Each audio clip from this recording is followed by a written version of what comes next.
Tampa Bay, as we know, has brought in Tom Brady and Rob Gronkowski, and they've made other roster moves, and they brought in,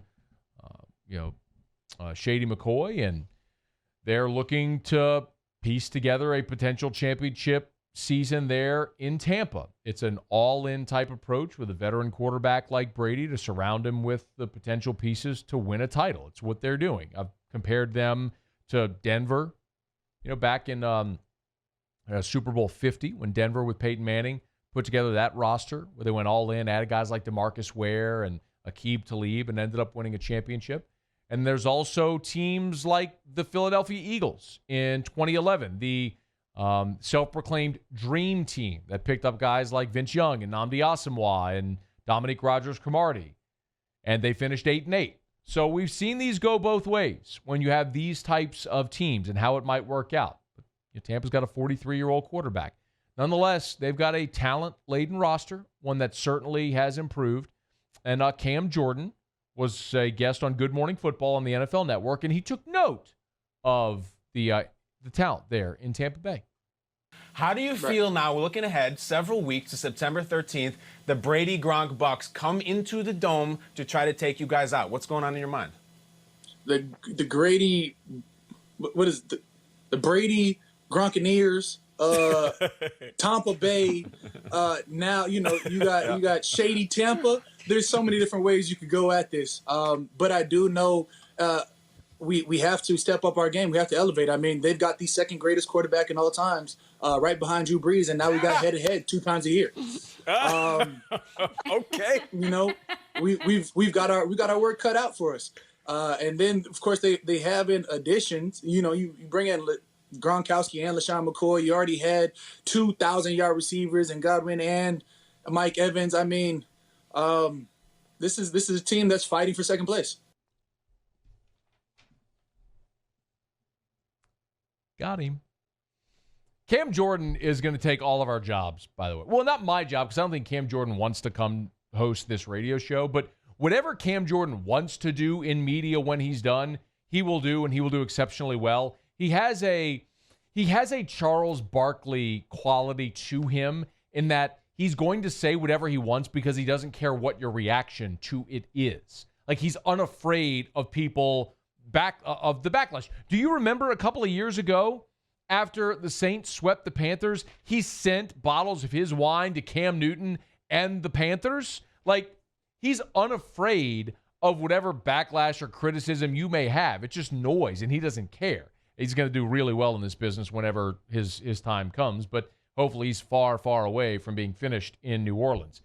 And I don't disagree with Cam Jordan that Tampa's fighting for second place because the Saints are going to win this division. My feeling is still, with regards to Tampa, that Tampa is a team that I think more closely resembles the 2011 Eagles than they do the Super Bowl champion Broncos from Super Bowl 50. That's a team that Rob Gronkowski looks good on the marquee.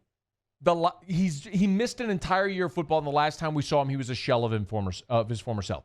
Tom Brady has won 6 Super Bowls, but he's also a 43-year-old quarterback that last year had the same exact passer rating as Jameis Winston. And please spare me the who was he throwing the ball to, because who was he throwing the ball to his entire career? Okay?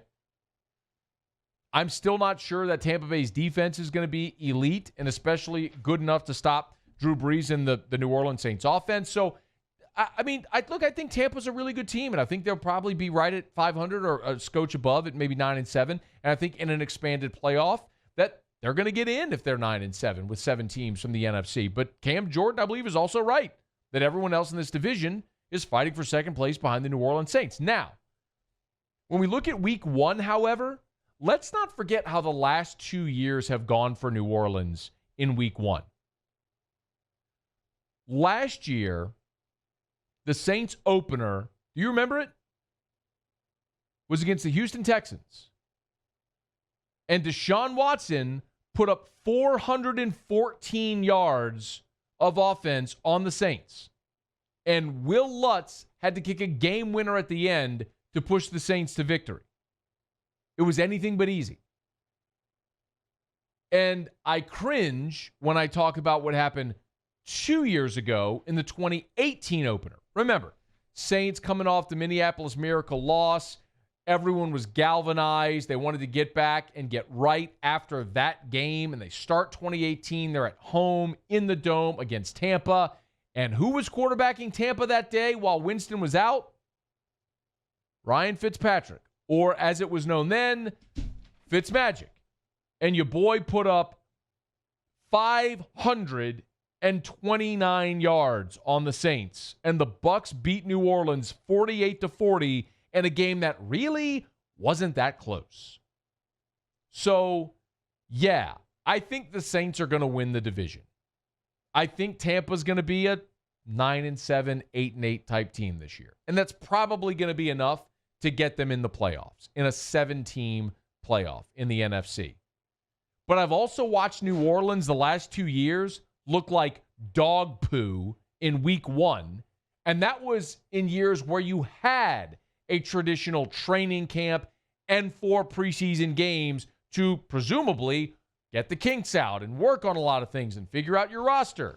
Maybe this year will be different because it's non-traditional, because you're not going to have a full training camp, a normal training camp. Hell, Sean Payton has said don't call it training camp because that's not what it is.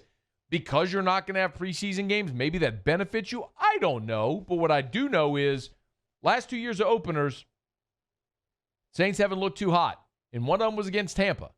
And far less quarterbacks than Tom Brady have shredded the Saints in the last 2 openers. So let's see if they can get it together and actually get up to a good start this year, week 1, with Tampa coming into the Dome. Saints are, initially when that line came out, Saints were about a touchdown favorite in that ballgame. I know that line has dropped some since then, but they're still going to be favored at home. And remember, you're playing at home in an awesome home field advantage venue with little to no fans, where your home field advantage is going to be neutralized.